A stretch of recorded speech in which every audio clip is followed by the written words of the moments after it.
Comment ils vont? Il s'est passé un truc assez fou pendant le Grand Prix du Brésil 2024, c'est qu'on a sorti une relique de la F1. Là vous vous dites, mais de quoi il parle? Une relique c'est quoi? Définition d'une relique. Fragment du corps d'un saint auquel on rend un culte. Rien à voir. Attendez, j'ai mieux. Objet témoignant du passé auquel on attache moralement le plus grand prix. On se rapproche déjà un peu plus de ce dont on va parler aujourd'hui. Parce que l'objet de cette histoire, on n'avait pas prononcé son nom depuis 17 ans les gars. C'est pas lui, je vous rassure. Dans cette vidéo, je vous raconte les meilleures histoires d'un composant de la F1 qui fait peur à tout le monde et qu'on ne voit pas souvent. Le drapeau noir. Allez, on en parle. Si ce genre de vidéo te plaît, abonne-toi, laisse-moi ton meilleur pouce levé et profite de la vidéo.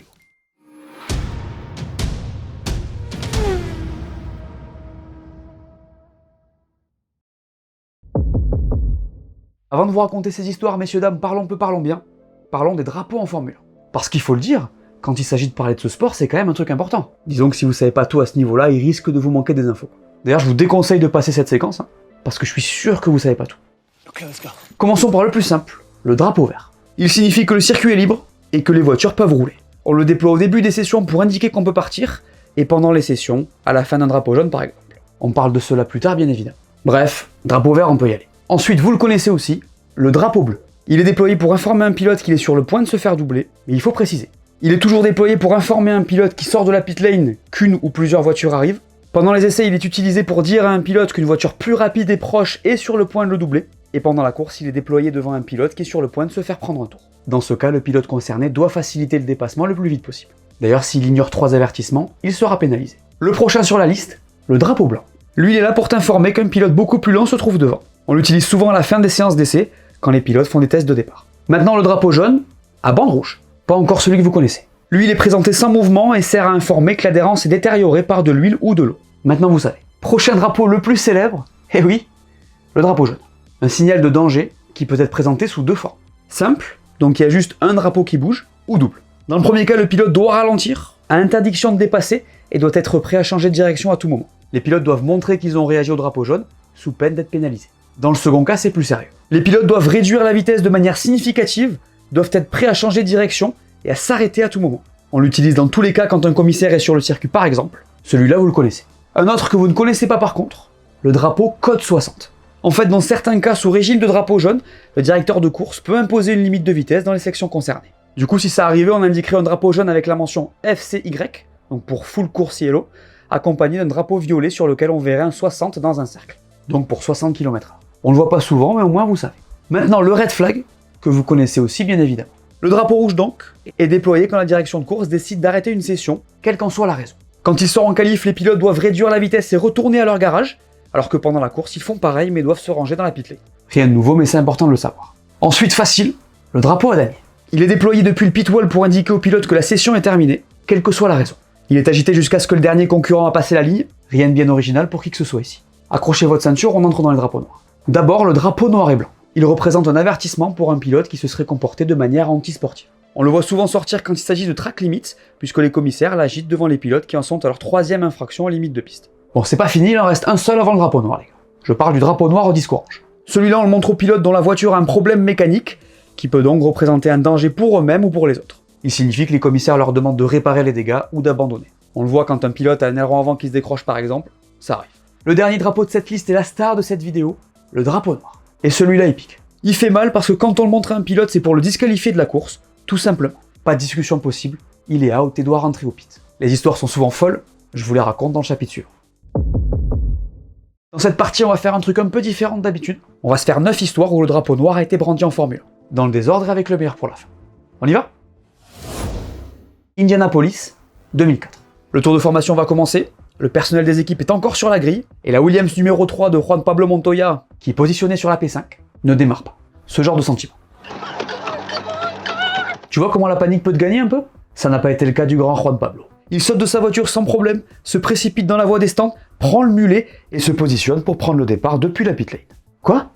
C'est quoi un mulet? C'est vrai, c'est une bonne question ça. Le mulet, c'était une 3e voiture que les équipes mettaient à disposition des pilotes et qui était réglée pour celui des deux qui était le mieux placé sur la grille. Il existait pour ce genre de situation, sauf que fallait pas changer de voiture trop tard. Du coup, vous l'imaginez, même s'il a pris le départ, la FIA l'a mis sous enquête, et bim, drapeau noir. Course terminée pour JP. Prochaine histoire? 1981, Las Vegas, Nevada, États-Unis. J'ai oublié de mentionner le parking du Caesars Palace. Désolé. C'est là que se déroule le Grand Prix de Vegas à l'époque. Allez voir ma vidéo sur le sujet, ça va vous plaire. D'ailleurs, c'est la dernière course de l'année. Alors P3 sur la grille, Gilles Villeneuve se place sur sa position, mais il le fait mal. Il se positionne beaucoup trop à gauche. En fait, il est presque au milieu de la piste, et ça ne va pas passer auprès de la direction de course, qui va le disqualifier sans qu'il s'en rende compte. Là, ça pique. Et oui, il va jouer aux avant-postes sans se soucier du drapeau noir, mais il va abandonner sur problème mécanique. Donc ça va rien changer. Par contre, pas commode la FIA à l'époque. Aujourd'hui, ça aurait été faux départ, pénalité, terminé. Une autre époque. On passe à la suite. 2007, Montréal, Canada. On se rapproche d'aujourd'hui. D'ailleurs, c'est la dernière fois que le drapeau noir a été utilisé avant ce Grand Prix du Brésil 2024. C'est aussi le jour où Lewis Hamilton a gagné sa première course. On en parle dans cette vidéo.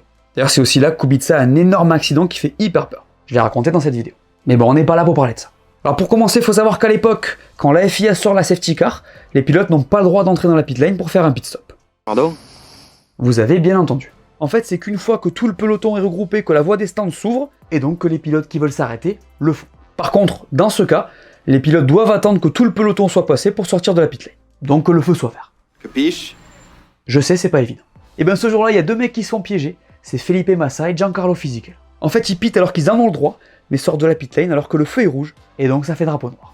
Massa n'a pas fait attention, et Fisico l'a juste suivi. Le pire, c'est qu'ils étaient P1 et P4, les gars. C'est lunaire. Dites-moi ce que vous en pensez, tiens. On passe à la suite.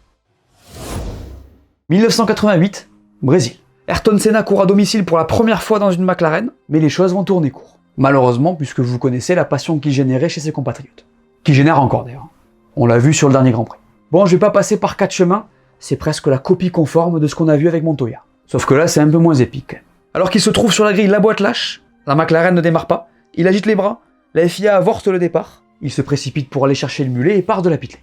Il prend le départ de la course, remonte jusqu'à la P2 et se voit montrer le drapeau noir. D'ailleurs là, c'est presque pire que Montoya, puisqu'en fait la FIA avait montré le drapeau vert avant d'annuler le départ. C'est-à-dire qu'il a changé après le tour de formation. Évidemment, c'est trop tard. Et c'est drôle parce que quand on voit le résumé, les commentateurs ils comprennent même pas pourquoi il y a un problème. Là, les budget cap, ils étaient loin. Une autre époque. Dommage en tout cas parce que c'était une sacrée remontada. 1981, Silverstone, Grande-Bretagne. Je pense que cette histoire va vous intéresser. Au 12e tour de course, Nelson Piquet perd la voiture et prend un assez gros carton. Il est un peu blessé à la jambe et les commissaires le prennent en charge. Du coup, drapeau jaune sorti pendant plusieurs tours, normal. Vous vous rappelez de ce que ça veut dire. Surtout, on dépasse pas. Et bien figurez-vous qu'il y a un certain Elio De Angelis, 3 drapeaux noirs en carrière au total, qui va pas trop respecter la consigne. Il va dépasser Jacques Lafitte sous drapeau jaune dans le virage où l'accident a eu lieu, et il va presque percuter l'ambulance. Drapeau noir, normal. D'ailleurs, c'est une disqualification qui avait fait pas mal de bruit, puisque quand De Angelis rentre au stand, il s'embrouille littéralement avec le directeur de l'épreuve. Il le pointe du doigt en l'invectivant. La scène est assez ouf, franchement. Pas content! Pas content! D'ailleurs, c'est un moment assez connu, puisque derrière, t'as Colin Chapman, donc le directeur de l'écurie Lotus, qui explique à la presse qu'il comprend pas pourquoi c'est la FIA qui disqualifie, et pas lui qui demande à son pilote de rentrer. Encore un truc qu'on verrait pas aujourd'hui. 1994, encore à Silverstone. Je vous préviens, on passe à un autre niveau. Je pense même que vous allez halluciner. Sur ce 8e Grand Prix de la saison, Michael Schumacher est 2e sur la grille. Le tour de formation est lancé, et là, contrairement à ce qu'on a pu voir jusqu'à maintenant, pas de panne. Tout va bien. Sa voiture démarre, il se lance, et pendant ce tour, il dépasse 2 fois le poleman de l'épreuve, Damon Hill. Évidemment, c'est formellement interdit, on ne dépasse pas le poleman pendant le tour de formation, donc il doit partir du fond de grille. Sur le papier, parce qu'a priori là, il se passe rien. Donc on va lancer le départ, et là, David Coulthard cale. Donc nouveau tour de formation, et là, Schumacher recommence. Il redouble Damon Hill. Toujours rien de la part des commissaires. Ils vont mettre 14 tours à se décider, mais ne vont pas lui mettre de drapeau noir. Pas encore. Il lui inflige un stop and go de 5 secondes. Donc l'écurie prend note, Schumacher rentre au pit, se gare, et là, fait un ravitaillement normal. Ça rentre par une oreille et ça ressort par l'autre. Ni une ni deux, on lui montre le drapeau noir, qui veut donc dire que le pilote doit s'arrêter le plus vite possible. Schumacher continue. Il dit plus tard qu'il ne l'avait pas vu, mais le fait est qu'il continue sa course. Normal. On lui a montré pendant 3 tours, je sais pas si je le crois. Chez Benetton, ça discute, ça négocie avec la FIA. En fait, ils disent qu'ils pensaient qu'ils pouvaient juste ajouter les 5 secondes au chrono total en fin de course. Ce qui en vrai est assez osé de leur part, puisqu'à l'époque on n'infligeait pas de pénalité de 5 secondes en fin de Grand Prix. C'était des pénalités beaucoup plus élevées, et en plus la FIA ne pouvait le faire que dans les 12 derniers tours. Là ils avaient prévenu Benetton au tour 14. Une mauvaise foi de malade. Cette histoire n'est pas terminée. Après de longues discussions avec Benetton, la FIA retire le drapeau noir. Truc lunaire complet. Mais Schumacher rentre au stand pour observer sa pénalité. Au final il fait P2, et monte donc sur le podium après avoir été disqualifié. C'est un truc de ouf. Une enquête va s'ouvrir quand même, et les commissaires vont lui mettre 25 000 $ d'amende en lui laissant sa P2. C'est toujours pas fini. La FIA discute de ce cas au Conseil mondial du sport automobile, et là ça va chauffer pour Benetton. Les explications ne passent pas, et ils vont se faire lourdement sanctionner. Benetton prend 500 000 $ d'amende, Schumacher perd sa P2 au final, et surtout il prend un ban de 2 courses pour son comportement face au drapeau noir. Aïe aïe aïe aïe. Benetton va faire appel, ce qui va rallonger un peu la sentence et permettre à Schumacher de faire les 3 Grands Prix suivants, mais ça va être rejeté, il va manquer les Grands Prix d'Italie et du Portugal. Elle est folle cette histoire, non? Dites-moi ce que vous en pensez en commentaire. On entre dans le top 3 de cette liste, et je pense que celle-là, elle va vous faire rigoler.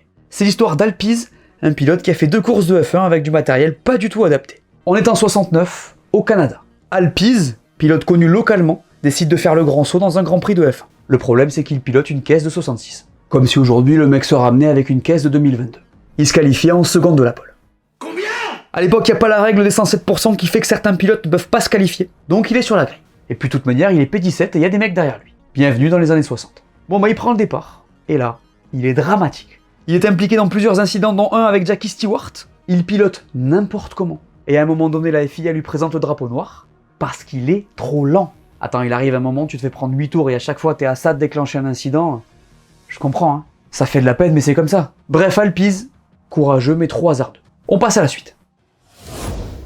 1977, Grand Prix d'Allemagne. Je vous préviens, vous n'êtes pas prêts pour cette histoire. Le pilote allemand Hans Eyer est engagé par l'écurie ATS pour disputer son Grand Prix à domicile. C'est pas un pilote de monoplace, à la base il fait du GT.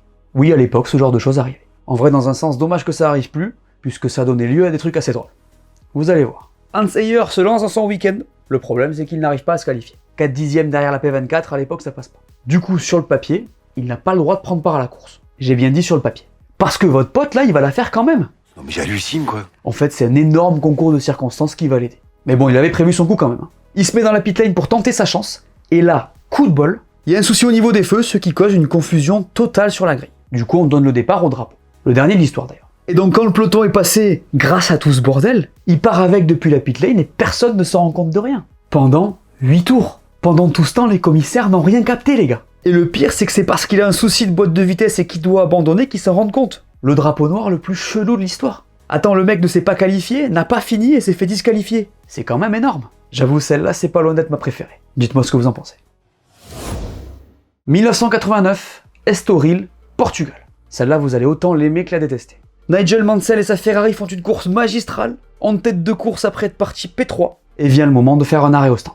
On est au tour 34, l'Anglais plonge dans la pit lane et rate son freinage pour s'arrêter. Il passe devant son garage, s'arrête et fait marche arrière pour observer son arrêt. Évidemment, c'est interdit. Drapeau noir. On peut faire marche arrière quand c'est safe sur le circuit, mais pas dans la pit lane. Donc disqualifié, mais c'est pas fini.